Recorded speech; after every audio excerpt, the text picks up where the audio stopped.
UP विधानसभा चुनाव में प्रदेश में भले ही बीजेपी की सरकार बन गई हो, लेकिन राकेश टिकैत के गढ़ मुजफ्फरनगर में पार्टी को जोरदार झटका लगा है।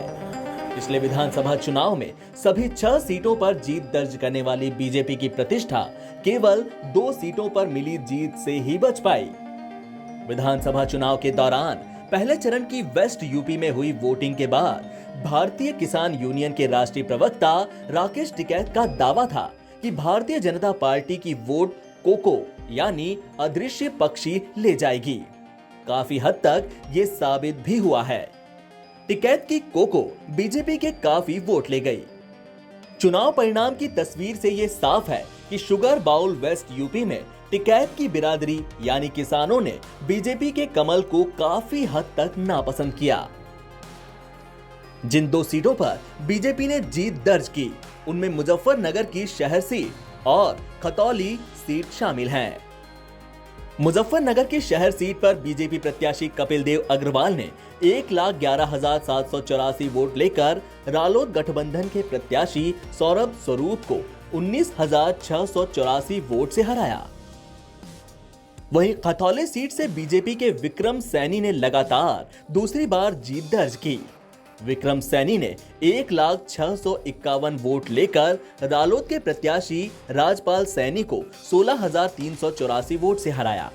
गठबंधन प्रत्याशी राजपाल सैनी को 84,305 वोट मिले। यूपी चुनाव नतीजे आने के बाद राकेश टिकैत ने कहा कि जनता ने तो बीजेपी के खिलाफ ही वोट दिया था। जो बीजेपी को मिला वह जनता का वोट नहीं है, ये सारा वोट मशीन का है।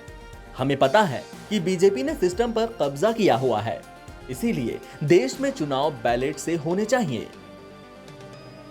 राकेश टिकैत ने कहा कि हम अराजनीतिक हैं, किसान की बात करते हैं। चुनाव से पहले किसान आंदोलन कर सभी सियासी दलों को किसानों की बातों को मनाने के लिए मजबूर किया था। आगे फिर आंदोलन करेंगे। 3 कृषि कानून के खिलाफ दिल्ली बॉर्डर पर चले आंदोलन की अगुवाई राकेश टिकैत ने ही की थी। टिकैत बीजेपी सरकारों से खफा थे। उनका रुख गठबंधन की तरफ साफ दिखता था। हालांकि वे अराजनीतिक होने की बात कहकर सियासी पारी खेलने और किसी दल का समर्थन करने से इनकार करते थे, लेकिन वे इशारों ही इशारों में बीजेपी को कोसने से नहीं चूकते थे। वे किसानों से विरोधियों को सबक सिखाने की हिदायत देते थे। टिकैत के विरोधी रुख के बाद बीजेपी बेचैन थी। बीजेपी नेताओं का वेस्ट यूपी के गांवों, खासकर टिकैत के जाति वाले गांवों में विरोध भी किया गया था। एनबीटी ऑनलाइन की रिपोर्ट।